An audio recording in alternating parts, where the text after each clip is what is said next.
Pesticides are substances meant for attracting, seducing, and then destroying any pest. They are a class of biocide. The most common use of pesticides is as plant protection products, also known as crop protection products, which in general protect plants from damaging influences such as weeds, fungi, or insects. This use of pesticides is so common that the term pesticide is often treated as synonymous with plant protection product, although it is in fact a broader term, as pesticides are also used for non-agricultural purposes. The term pesticide includes all of the following: herbicide, insecticide, insect growth regulator, nematicide, termiticide, molluscicide, piscicide, ovicidicide, rodenticide, predacid, bactericide, insect repellent, animal repellent, antimicrobial, fungicide, disinfectant, antimicrobial, and sanitizer. In general, a pesticide is a chemical or biological agent such as a virus, bacterium, antimicrobial, or disinfectant that deters, incapacitates, kills, or otherwise discourages pests. Target pests can include insects, plant pathogens, weeds, mollusks, birds, mammals, fish, nematodes, roundworms, and microbes that destroy property, cause nuisance, or spread disease, or are disease vectors. Although pesticides have benefits, some also have drawbacks, such as potential toxicity to humans and other species.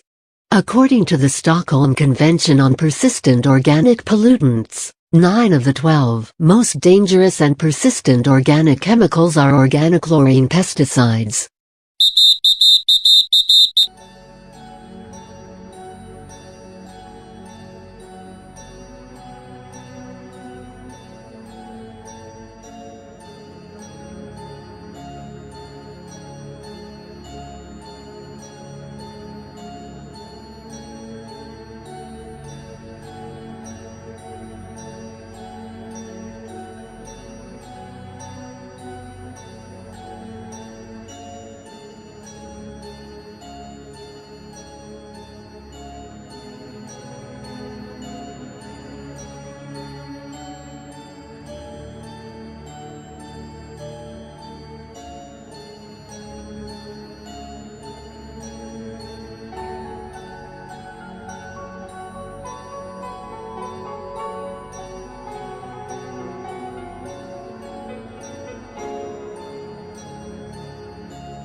So people might go online and like find websites like this misleading.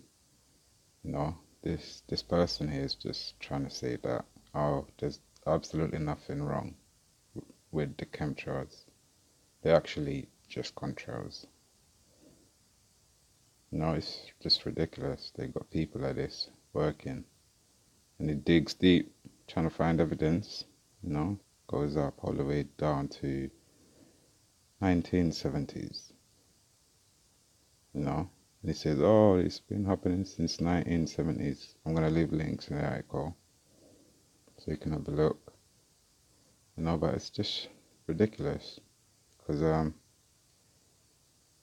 I'll show you why it's ridiculous. If you look at some of these graphs, you can actually see that actually the problem did start from the 70s.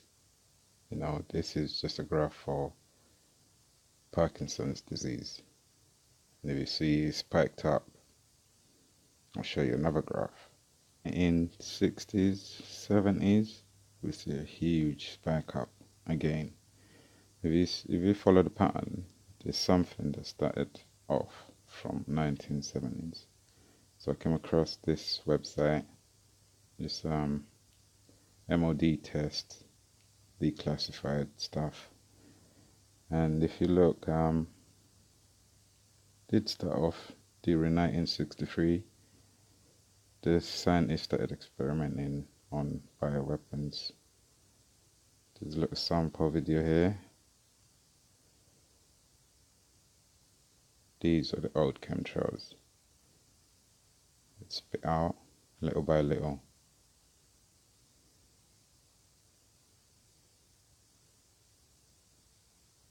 I'll leave links again so you can watch for yourself. But it has been happening for a long time. And basically we have been the test ground. Let's pause that video. And this is an interesting video too. It's quite long, so I'm not going to play all of it, but worth a watch.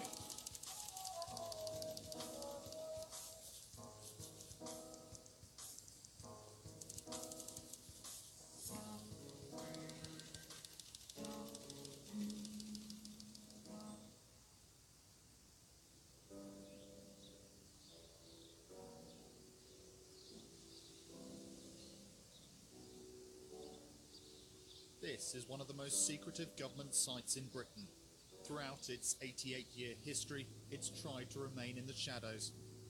But this year, the Chemical and Biological Weapons Research Centre at Porton Down in Wiltshire was thrust into the spotlight by the inquest into the death of Ronald Madison.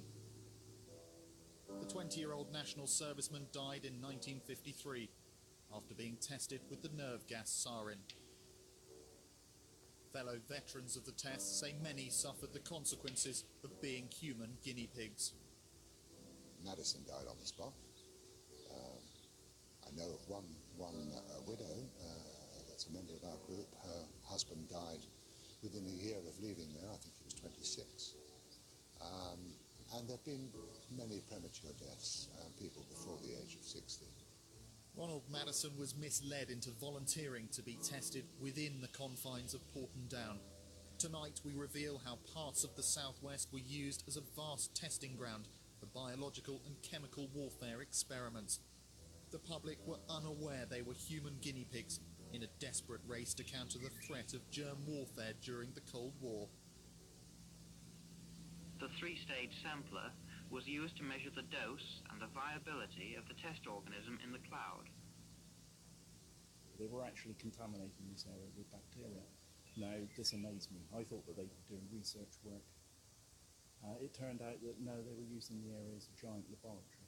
It doesn't surprise me when you consider the political culture of the time, because it was a culture of paternalism where the state knew best, that the people of the country were not entitled to know what was happening. Any actual pokings around in the workings of the state was considered unacceptable, and of course the standard phrase that was used here was national security. Porton Down was set up in 1916 to develop chemical weapons and to protect the British military from the effects of such ghastly means of conducting warfare. In the 50s and 60s, fears of a Soviet attack prompted a frenzy of secret scientific trials. Military from the effects of such ghastly means of conducting warfare. In the 50s and 60s, fears of a Soviet attack prompted a frenzy of secret scientific trials. Documents now declassified in the National Archives reveal that the public was sprayed with chemical compounds and bacteria throughout the West Country. Sprayings took place from the air, sea and on land. The public knew nothing about these trials. As information about the clandestine activities of government scientists emerged, campaigners like Mike Kenner from Weymouth became curious. When you find out you've been sprayed, you want to find out, what have I been sprayed with? Is it safe? Yes, I do want to know what I've been sprayed with Toxicity tests. every day. And this is the reason why I got into my sort of research. Anyway, I'll leave links So I so started you can asking watch questions the video. because I knew how to.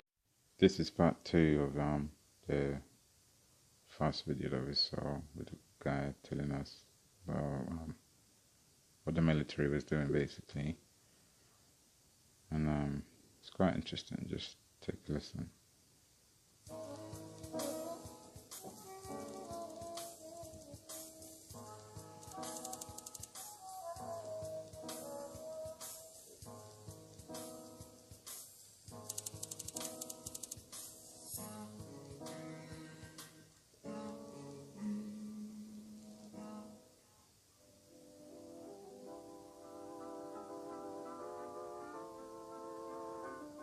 You might be forgiven for thinking this is a 60s holiday camp. It's not.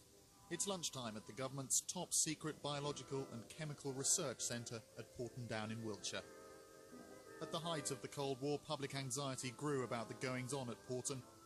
In an attempt to allay public fears, this propaganda film was released. Although television and newspaper cameramen have spent many hours in MRE, they almost always only represent the work carried out here by this. Yet this glossy image hides a sinister tale of secrecy at the highest levels of power. The West was being used as a vast testing ground for Porton's biological warfare research program.